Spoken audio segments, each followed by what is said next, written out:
sides. But other than that, you know, as you guys can see also, I installed this kayak handle.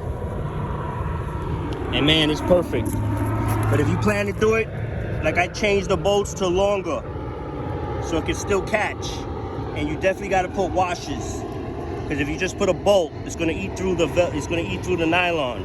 So you got to put washers if you're going to do the same thing. And man, this thing with that handle, because the way I maneuver the hawk, the way I maneuver my hawk is I grab the handle and I just, with my other hand, I grab the stem and I leave the front wheel on the floor, and then I just turn the whole, you know, turn the whole scooter. I mean, sometimes I have to lift it up completely, but most of the time I just pivot it.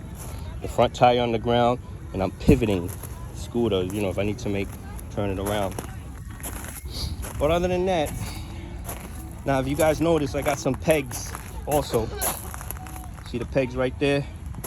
The one on this side.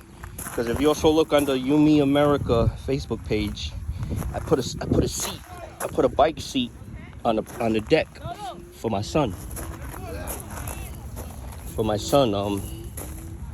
Because I had the small handlebars here, and he would stand with me, but he would get tired on long rides. So I got rid of the handlebar.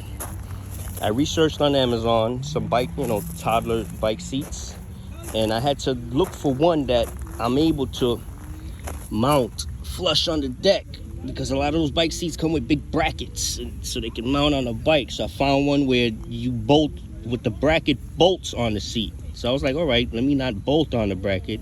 And then it had a few things on the bottom of the seat that had to cut and bend, and it fit nice and flush, and with two nice small ratchet straps from Home Depot. My son loves it. Go to the YUME America Facebook page, you'll see it.